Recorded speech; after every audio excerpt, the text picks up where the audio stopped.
We'll meet a family who lost nearly everything in the flood and get an update on the death toll from the disaster. I'm Jerry Scott, and this is the Mountaintop Daily.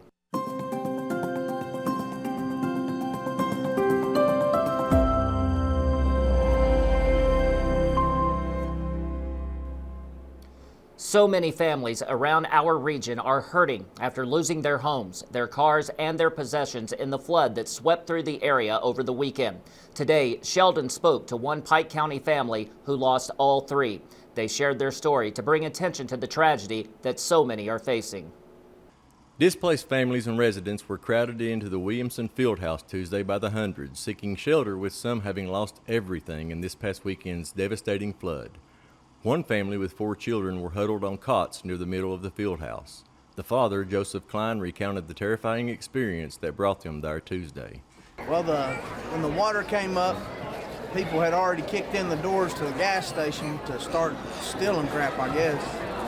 And thankfully, because that's where we had to go, the water came up so fast, there was nowhere for us to go. We couldn't get out of the holler, so we just pulled our cars over into the parking lot and went in the building and stayed up in the office until the water went down. Then the state people came in and took us out in boats.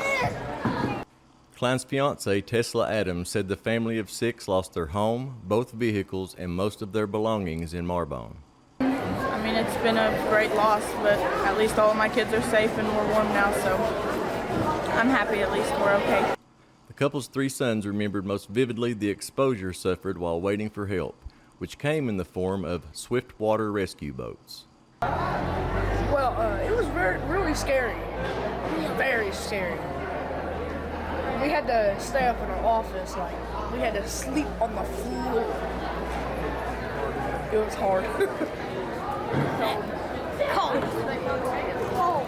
Klein and Adams say they are now steeling themselves for the long road to recovery without knowing how long they may need to stay at the field house. But they have the promise from the city that the field house would be open for as long as needed. Reporting for Mountaintop News, I'm Sheldon Compton.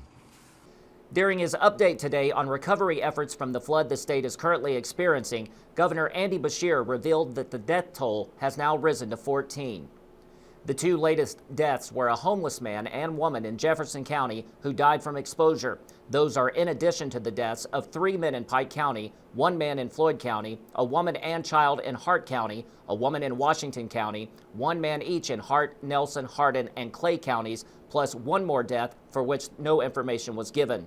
The governor also took time to warn Kentuckians of a winter storm that is expected to dump between 2 and 7 inches of snow on the state tonight and tomorrow, followed by overnight temperatures in the teens Thursday, Friday, and Saturday. The governor said western Kentucky is expected to receive the worst of the storm, but Pikeville is currently expected to receive between 3 and 6 inches of snow. Coming up after the break, we've heard a lot about the response of police and firefighters during the flood, but dispatchers also played a pivotal role. That's coming up when the Mountaintop Daily continues. But first, sports and weather. With this Mountaintop Sports Report, I'm Brittany Rowe reporting. We continue to keep all of our coverage area in our thoughts and prayers. Several sports complexes have been affected by the recent flooding. The Pikeville High School basketball team and the Belfry football team have worked within the community to help with giving back to those affected by the flood. Basketball games across the area are still postponed as cleanup continues. Mountaintop Sports will continue to update as we learn more. Reporting for Mountaintop Sports, I'm Brittany Rowe.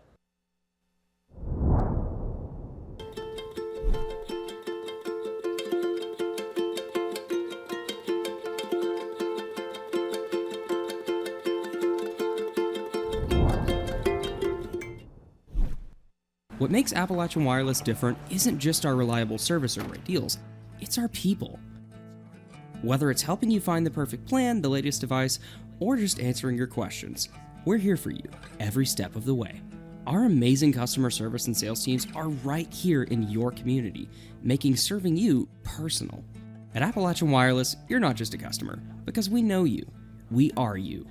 We are Appalachian Wireless.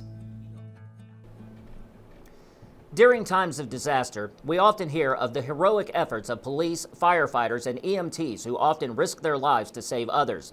But their efforts would not be nearly as effective without support from dispatchers. Tonight, we learn more about their efforts to help in times of crisis. While first responders were out over the weekend helping those in distress escape floodwaters, dispatchers were responding to a litany of emergency calls. From all over the region, many had cried out to seek help and reassurance during this difficult time. Pikeville Public Safety Director Cody Williams tells us more. We had a generalized idea of what to expect. We didn't realize that it was going to hit us as hard as it did. Most of our influx of calls came Saturday. And the dispatchers that were on duty, they were just amazing. They handled everything that was thrown at them. They got people where they needed to be. We was trying to help field calls to get them transferred out into the county for water rescues, as well as just doing welfare checks.